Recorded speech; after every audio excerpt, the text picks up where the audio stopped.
est des sous-produits d'un mode de vie devenu une obsession. Oh non, mais allez boire un coup, je vous assure, hein, ça ira mieux.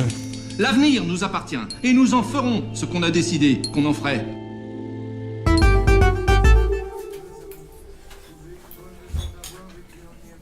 Ah bah si, elle est là. Tiens, celle-là en fait c'est même pas la mienne. C'est une clope de ma pote qui a laissé là. Mais du coup t'as juste à bas si tu veux. T'es mignon. On avait fait une soirée la veille chez moi. On n'avait pas trop dormi, tu vois. On va à l'entraînement le matin et l'après-midi il va s'entraîner. Et en fait il a essayé un corps, tu vois, genre une sorte de vrille où t'envoies ta jambe. Moi je l'avais jamais fait. J'ai Dans fait l'air. genre Je sais dans pas l'air pourquoi comme je me ça. suis dit viens j'essaie un truc dangereux alors que j'ai pas dormi. Et genre il est tombé sur la tête et genre perdu connaissance. il a perdu connaissance. Quand il s'est réveillé, nos potes ils disaient ouais mais t'as dormi où ça? Il disait ouais chez mon père alors qu'il était chez moi, tu vois. Il avait encore Je disais qu'il faisait beau alors que je me prenais de la pluie sur la gueule et tout. Vraiment j'étais du père. Ouais. Et je me suis vraiment réveillé. Le premier souvenir que j'ai c'est quand les pompiers ils me font ça dans l'ambiance avec la lampe là. Et après petit à petit je me suis rappelé en 2 heures, j'ai recommencé à me rappeler de tout. J'ai oublié ça. Je finis juste ça. Vas-y, je vais commencer. Alors, bah, moi je m'appelle Mathias Pichard, j'ai 21 ans. Ça fait 8 ans que je fais du parcours. Je suis photographe, vidéaste. Voilà, je suis gentil. Non, je sais pas. Du coup je m'appelle Jérémy, j'ai 21 ans. Je fais du parcours depuis 7 ans. Et aujourd'hui je suis photographe et vidéaste aussi. Le parcours c'est une discipline sportive qui consiste simplement à aller d'un point A à un point B. Donc tu vas voir les puristes qui vont être vachement dans le sauts dépassement basiques, utile, de Muret, basique, voilà, tu sautes, Rapidité. exactement. Et après t'as les freerunners, ou les gens qui font de l'art du déplacement, c'est assez complexe. Plutôt du style. C'est donc plutôt, des voilà, acrobaties un peu plus comme le stylées, skateboard. Faire du beau en fait, plus que de l'efficace. Donc faire des saltos, faire des mouvements d'agilité, etc. Et en fait, l'exploration urbaine, qu'elle soit urbex, descendant les catacombes, Monter toi, sur les n'a rien toits. à voir avec cette discipline. En fait, il faut savoir que nous, on a découvert comme ça parce que c'est en allant chercher des sauts sur des toits qu'on a trouvé les accès aux toits, les belles vues, etc. Mais au final, maintenant, quand on va sur les toits, quand on va grimper des grues, etc., ça n'a rien à voir avec la discipline en fait. C'est vraiment juste pour le plaisir, c'est quelque chose d'autre complètement. Même si ça a commencé avec ça et que il y a beaucoup de connotations en fait quand on pense toit, urbex, etc. On pense beaucoup parcours, surtout les toits, etc., surtout à Paris. Mais en vérité, en fait, maintenant, on trouve des communautés qui vont monter sur des toits sans avoir jamais pratiqué de parcours, d'aller de déplacement ou de freerunning. Après l'avantage c'est vu qu'on a fait du parcours, on a non seulement la capacité physique pour grimper les choses, etc. Et surtout on n'a plus vraiment peur du vide. Enfin, on en a les bons peur, réflexes. mais on a les bons réflexes et surtout on a l'habitude de faire face au vide et de faire face à la hauteur. Du coup on arrive à gérer notre peur quand on est sur des petits rebords ou ce genre de choses où il y a du vide de côté. Ça, en fait l'avantage ça s'applique dans la vie, mais on nous a répété une phrase quand on commençait, un de nos coachs nous disait tout le temps, c'était entraîner pour, fait pour. Et en fait, ça, c'est le principe simple qu'on peut accomplir n'importe quoi à partir du moment où on s'entraîne pour le faire. Et le parcours, c'est vraiment ça parce que tu vas commencer. Imaginons, t'as comme idée de faire un salto entre deux toits. Bah, déjà, il faut que tu apprennes à faire le salto avant, imaginons. Après, tu t'entraînes au sol en faisant des marquages. Une fois que tu le maîtrises parfaitement, que tu l'as fait 100 fois au sol, tu vas essayer au-dessus d'un petit vide.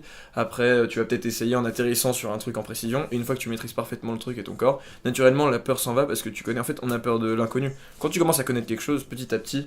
Et je trouve aussi que l'envie, au bout d'un moment, quand tu maîtrises vraiment ton corps et que tu maîtrises la distance, etc., que tu maîtrises en fait tous les éléments, tous les paramètres, à part l'imprévisible, parce que c'est la seule chose qui reste, bah en fait, l'envie va passer au-dessus de la peur. C'est-à-dire que tu vas te raisonner, te dire, ok, j'ai envie de le faire, je sais le faire, je veux le faire, je peux le faire. Et en fait, au bout d'un moment, tu vas te dire, ouais, mais et si je tombe? Et en fait, c'est là où le mental va rentrer en jeu, c'est que tu sais que tu t'es entraîné, tu l'as fait des milliers de fois, ce saut en particulier, et la seule différence qu'il y a, c'est qu'il y a du vide entre les deux. Et des fois, en fait, c'est encore plus safe parce que tu vas prendre encore plus de précautions que si t'étais genre à 2 mètres du vide. Enfin, à 2 mètres de vide, et du coup, en fait, au final, c'est encore plus safe parce que tu fais encore plus attention. Et du coup, c'est comme ça, en fait, c'est mental. Tu dépasses ce truc-là, en fait, en disant, mais c'est bon, quoi. Et maintenant, il faut y aller. Je me suis entraîné pour ça depuis, je sais pas, des fois des années. Il faut y aller, quoi. Après, sinon, l'entraînement, c'est plus de la salle, enfin, pas de la salle, mais C'est du poids du corps. Ouais, au poids du corps. Je sais que tous les jours, je fais du physique au poids du corps. Histoire de garder la forme et de toujours être en maîtrise de mon corps, quoi. Je sais que demain si je dois grimper un truc, je sais pas, pour sauver une vieille dame, tu vois, je peux le faire. Si je me sens bien avec ça, de me dire que je suis toujours en position de mon corps, en fait. voilà, je vais sauver des vieilles dames. Non mais voilà.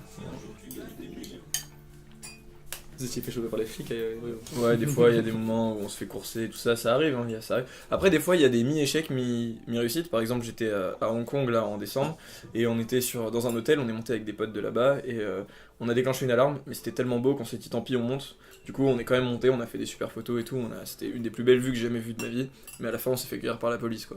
Mais bon, ils nous ont rien fait. En général, vu qu'on n'est pas vraiment des délinquants, qu'on fait ça pour les photos et pour le plaisir de grimper, on se fait juste engueuler quoi. Mais En fait, quand c'est par exemple monter sur des toits de Paris, qui est assez classique, ça va être de l'impro total, on va aller dans un quartier et on va juste essayer toutes les portes, on passe derrière les gens, machin. On va aller essayer les trappes, toutes les trappes, si elles sont fermées, si elles sont ouvertes. Donc ça résume, des fois, on a des après-midi, on va rien trouver. On va juste se retrouver dans la rue, au sol. Et des fois, on va trouver 3 toits d'affilée, on va grimper, machin. Alors, peu pareil pour les catacombes, en général, on descend et on voit à peu près. Et après, on voit sur la carte en fait. Sur la carte, on se dit tiens, est-ce qu'on va là, est-ce qu'on va là, est-ce qu'on va faire une grosse descente, une petite descente.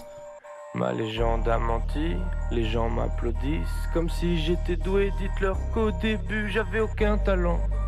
7 ans plus tard, j'ai plus aucun talon d'Achille. Je suis né pour briller, pas pour rester sage. Désolé, rien ne peut empêcher ça. À la base, j'ai pas de talent, j'ai pas de don, mais personne ne reste esclave de son destin. Là, c'est vraiment bien un bon gros 6 étages. C'est ça, la mousse, elle est stylée. J'adore.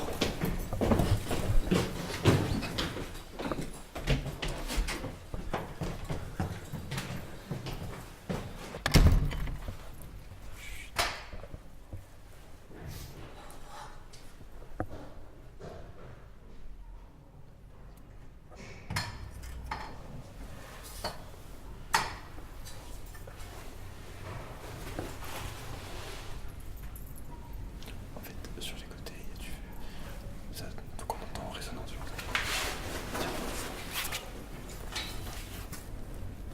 Il y a vraiment quelqu'un.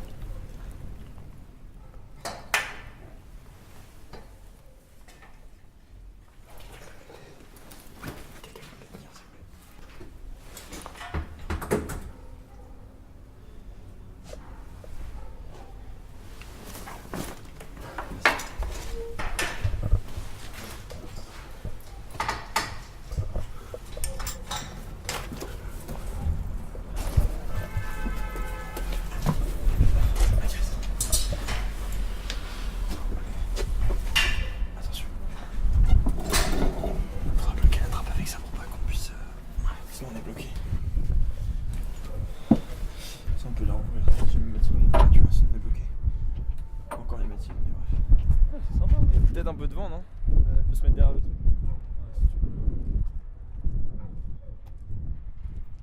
C'est quoi les grues là-bas, j'aime? Pose la question. Il y a des OP hein. Les OP, Franchement. la plus haute, milieu. Ouais. On est dans le 19ème. Ça c'est le Stade de France. Ouais, là-bas, ouais, c'est vers Saint-Denis. Bah, en plus, à côté du périph', ça va être pas mal. Ouais, faudra qu'on voit. Hein. Quand le temps sera meilleur. Ah, c'est stylé. C'est pas mal, c'est pas le meilleur truc, mais une belle vue sur le Sacré-Cœur. C'est un de Batman, un de Footstory. Ouais, c'est bien là. Et ça, monter ça, c'est extrêmement ghetto parce que t'es vraiment littéralement au-dessus du vide. C'est-à-dire que quand tu regardes tes mains, t'as les mains au-dessus du vide. Et ça, c'est vraiment flippant. À la défense, c'est ça, hein, les grues comme ça. Ouais, j'en ai fait que une. Mais ouais, quand tu montes tout en haut, j'avoue que quand c'est comme ça et que tu dois escalader, tu tiens un peu dessus. Ouais. Mais en haut, c'est le paradis. C'est beau, j'aurais fait la défense comme ça. Alors, on en parlait tout à l'heure, c'est surtout parce que t'arrives en haut et t'es en mode putain, Je l'ai fait, yes. Par contre, tu vas te détacher les cheveux, je vais te faire une photo avec les cheveux au vent, tu vois. Oh oui. Bah maintenant, en limite. J'ai encore de mal à la nuque de samedi soir. Yes, c'est ça qu'on aime. On met du son, la réponse est oui. Ah, ça va être la douceur. Normalement, faut que je me mouille les cheveux. Le top, alors franchement, tu veux la technique, vraiment. Tu te mouilles les cheveux, tu sais, genre tu vas prendre une douche, juste tu les mouilles. Ensuite, tu vas te poser 2 heures dans ton lit, donc vraiment la tête sur le coussin. Et après, les sortes de vite fait, c'est des sortes de petites goodies là. En vrai, pour faire encore plus authentique, tu peux poser la main. Là-bas. Ouais. Fais bien attention quoi. Non.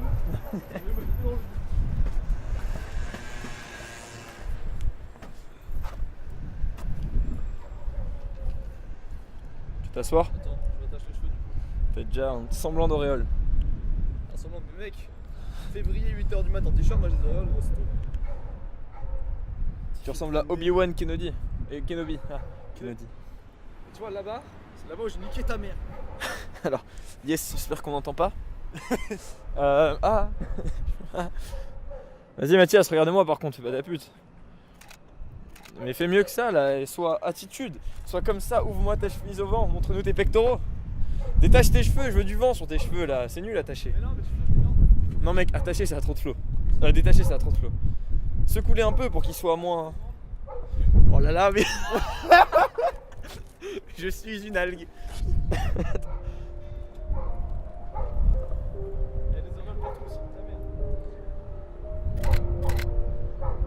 Est-ce que tu me sens en vadrouille jusqu'à l'infini?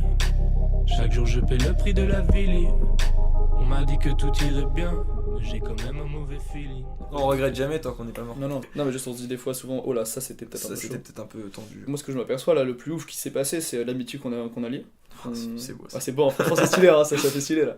Non, en fait, vraiment, c'est ça, c'est que tous ces gens avec qui on a partagé des moments, des toits, des catacombes, des urbex, du parcours, tout ça, en fait, c'est des gens maintenant qu'on voit peut-être plus autant, etc. Des courses-poursuites, ouais. Qu'on voit peut-être plus autant, etc. Mais ça reste des gens, des frères, en fait, vraiment une famille. Ouais, clairement, en fait, c'est la communauté, ouais. Nous, faut savoir, par exemple, quand on était à Londres, on allait juste s'entraîner sur un spot, on était 8 personnes. Le premier voyage qu'on a fait, on avait peut-être 16-17 ans. On s'entraînait dans Paris, on s'entraînait dans Londres, et en fait, on avait nulle part où dormir le soir. On pensait dormir dans un parc. On a juste rencontré un mec, on s'entraînait 2 heures avec lui, il nous a dit bah venez dormir chez moi, directement.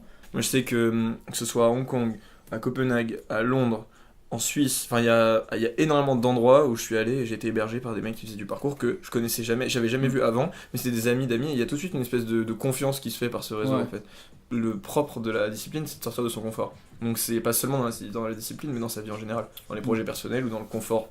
Dans les voyages, beaucoup, on a trouvé ça surtout parce que du coup, au final, on s'est retrouvé à dormir dans des parcs. Là, dernièrement, on était à Jérusalem. On s'est retrouvé à dormir dans un parc le premier soir, dans un parc. Le soir d'après, on a dormi dans un tunnel sous un autoroute. Bon, là, c'était très schlag, mais parce qu'il pleuvait et tout. Et ça craignait là où on était. Et en fait, à côté après, de ça, on va se retrouver dans le désert, dans les montagnes, chez des bédouins qui nous ont hébergés spontanément. Dans un monastère. C'est vrai ça. Enfin, que des trucs comme ça, en fait, c'est une fois qu'on se met un petit peu comme ça au dehors, un peu plus vulnérable. Il nous arrive toujours des choses, et qu'elles soient bonnes ou mauvaises, enfin, il nous est jamais vraiment arrivé rien de mauvais. Rien de grave. Mais rien de grave, mais en fait, au final, il nous arrive énormément de choses merveilleuses, quoi.